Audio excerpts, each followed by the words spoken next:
Hello friends, नमस्ते प्रणाम। स्वागत है हमारे यूट्यूब चैनल पे आप लोगों का। और मैं आप लोगों के बीच एक सोहर गीत गाने जा रही हूँ। आप लोग उसको पूरा देखें। पनमा के जैसने पातरी कुसुम रंगा सुंदरी कुसुम रंगा सुंदरी हो।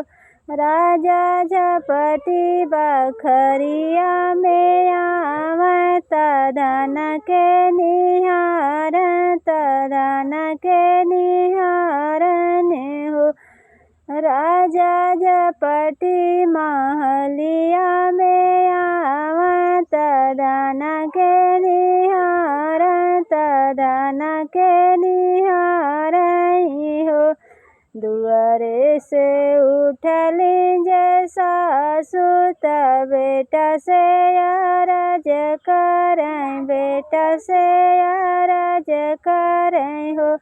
बेटा का करबा सुंदरी रानी ललन नहीं होई है, ललन नहीं होई है हो।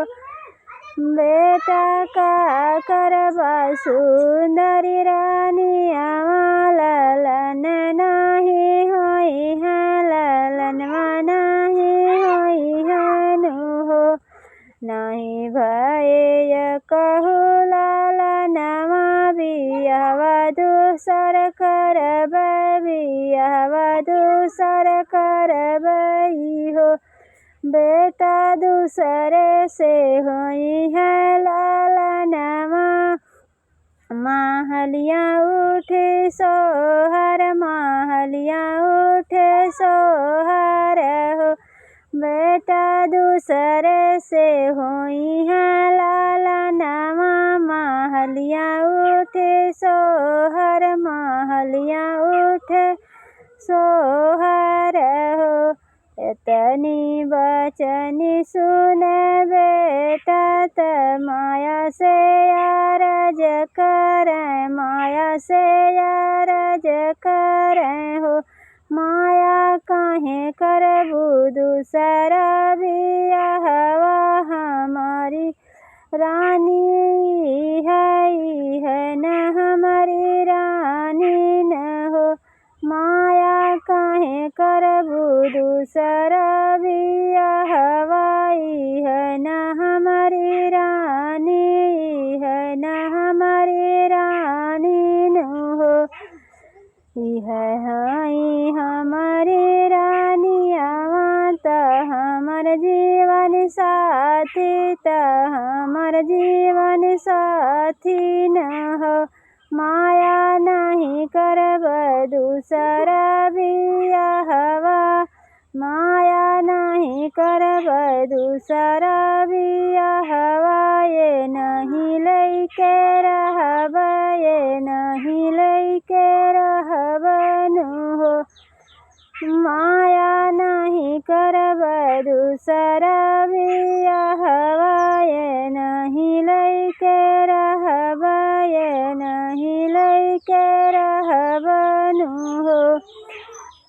तनी बचनी सुनी रानी त शिव के मानव लागी, शिव के मानव लागी हो। शिव तनी बचन सुन रानी त शिव के मानव लागी हो। शिव सात जन्म हम पैती तयापन सजनवन हो। शिवजी सात जन्म हम पैती तयापन सजनवन हो। एतनी बचन सुन पियवा त सूरज मनावत, सूरज मनावन हो। एतनी बचनी सुने पियवा त सूरज मनावत, सूरज मनावन हो। सूरज उदय देता दूधी में लाला नवा बजनिया नमः छूटता बजनिया नमवा छूटता नी हो। सूरज उदय दे तब गोदी में लालना बजनिया नमवा छूटता बजनिया नमवा छूटता न हो। एतनी बचनी सूरज सुनला सुनहु नाही पावन हो। सूरज राजा से करनया रजियन हो। सुन राजा जाता नया पुणे तू घरवा रानी के समझावा रानी के समझावन हो। राजा जाता नया पुणे तू घरवा रानी के समझावा रानी के समझावन हो। राजा आजू के नवाए महीनावा लालन तोहरे होई है लालन तोहरे होई है न हो।